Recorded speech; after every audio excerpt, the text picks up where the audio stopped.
The air above the open savanna had no intention of moving.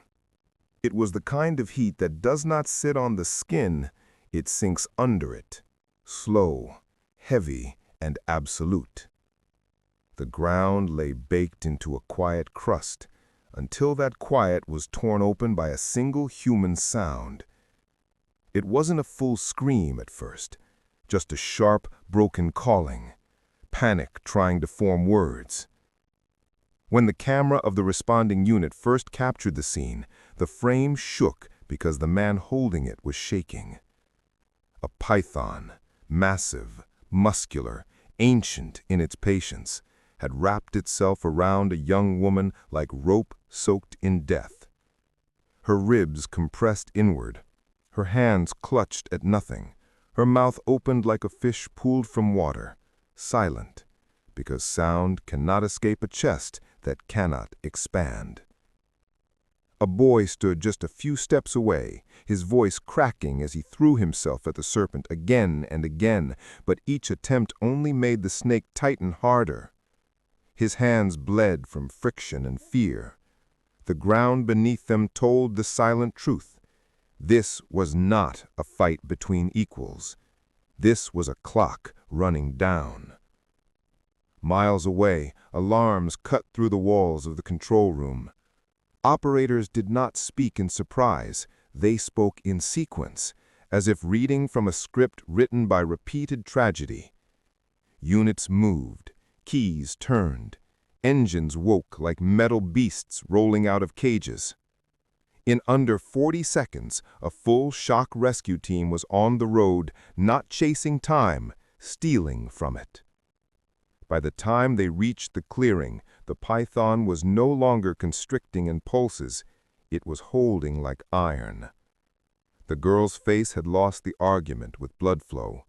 Her head slumped forward. Her pulse, if it still existed, was trapped inside bone and pressure. The team spread in a silent orbit around the serpent, moving in an arc like hunters who know one wrong inch rewrites the ending.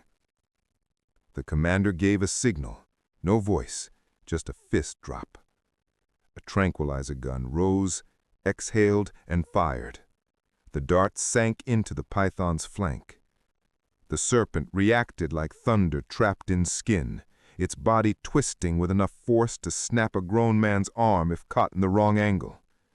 Dust erupted, leaves shook. The boy stumbled backward, his throat tearing out a sound that begged the world not to finish what had begun. A second dart followed. For a fraction of a second, the coils loosened, not enough to escape, but enough to matter. 3 rescuers lunged as though their training had bypassed thought. They caught the serpent's mid-body with ropes and bars, trying to wedge space between its coils and the woman's ribs. One of them cried out in pain as the snake buckled violently under its own rage. The girl slid free like a body being born from stone. She did not gasp, she did not move, she did not return. She lay on the earth as if she had already left it.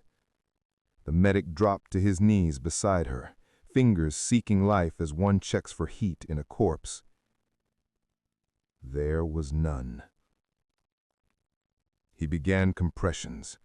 Not gently, not politely. He drove life back into her chest with the violence of someone refusing the verdict. Bones may have cracked. Dignity did not matter. Blood returned faint color to her lips.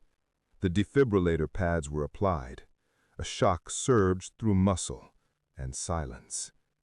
The monitor remained flat. A second shock was readied. Behind them, the python still writhed inside the temporary cage, its head slamming against metal, its muscles rejecting sedation. The boy knelt in the dirt, not praying, not speaking, just watching the only person that tied him to the living world slip further away from it. Then, a second current surged through her heart. The monitor flickered, a single beat, then another. Then the faintest tremor of a pulse returning from the brink, thin but real. The medic exhaled the first human relief of the day. He never finished the breath. The radio in his ear erupted with another alarm, another threat unfolding in real time.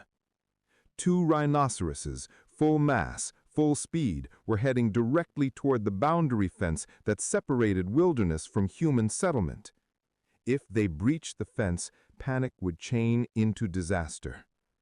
The team split before the sentence finished. Paramedics stayed with the girl. The shock unit ran for the trucks. Engines ignited again. The land shuddered beneath tires racing across uneven ground. A drone feed locked onto the rhinos from above.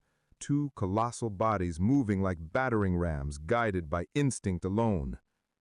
The fence drew nearer. There was no way to stop that mass with force, only disruption. A sonic cannon was deployed from the moving vehicle. A frequency born not to be heard, but to be felt, detonated through the air. The rhinos faltered. One stumbled. Both turned. The fence remained intact. Civilization remained blind to the catastrophe that almost reached it.